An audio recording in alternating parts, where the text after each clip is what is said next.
Sveikinimai su ilgai laukta pirmo sezono pergalė. Kas ją lėmė ir kiek jis svarbi?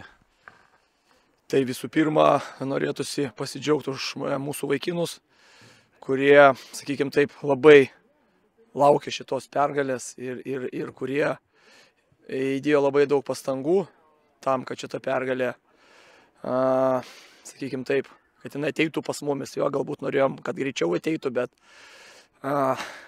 jeigu atėjo dabar, tai reiškia, nusipelnėm, kad tik tai dabar jinai ateitų pas mumis. Taip, kad smagu už mūsų nuostabius fanus, smagu už mūsų organizaciją, už vaikinus, už visą Šiaulių miestą. Žinot, rungtynės galėjo bet kaip pasibaigti, nes pirmas kėlinys mes pralašinėjom 1-0, jo gale rungtynių priešininkas lieka mažumoj.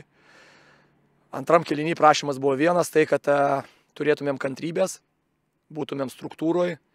Šiek tiek reikėjo atsižvelgiant į rezultatą ir į įvykius aikštėje persigrupuoti. Mums tai pavyko išlaikyti kantrybę ir daspaust priešininką.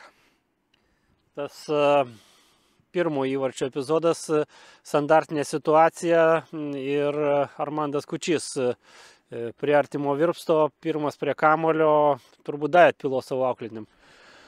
Na vėlgi, ant karštų niekada nenoriu kažkam kažko tai duoti pylos, bet esminis dalykas tai, kad reikia pradėti nuo to, kad puikiai buvo pasiūstas perdavimas. Jeigu neklystų, Gratus Irgėdui ir aišku, Kučio įsidėstymas baudos aikštelėje ir stovėsena.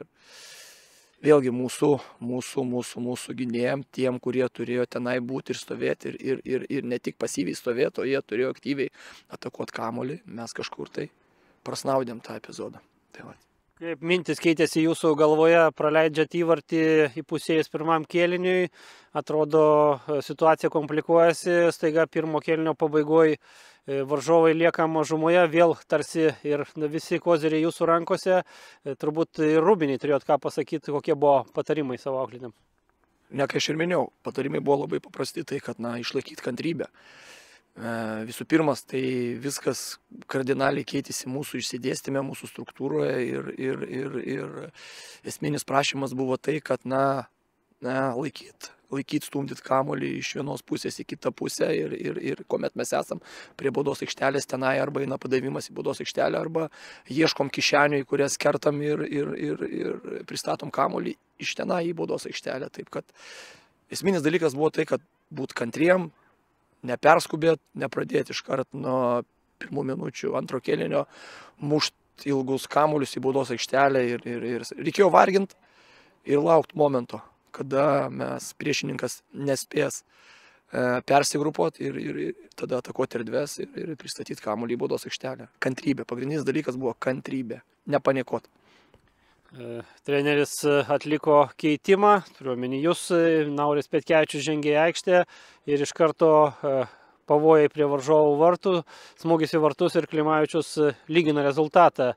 Vėlgi, kaip pakeitė tas įvartis visą rungtynių eigą, turit lyg ir tašką, paskutinės minutės turbūt vis tiek buvo nurodymas šturmuoti ir toliau bandyti išplėsti pergalę. Vienareikšmiškai taip, tie vaikinai, kurie išėjo, visais esu patenkintas ir kas liečia Naurį ir kas liečia visus šiaip aplamai paėmus, tai kad jie įnešė savo ekspresijos, jie įnešė savo dinamikos ir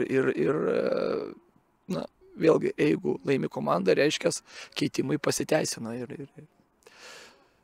visus sveikinu su pergalė.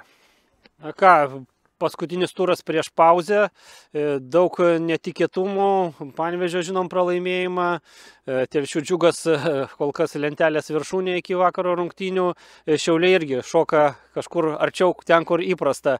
Kokiom nuotaikom pasitinkat tą pauzę ir kokie planai pauzai?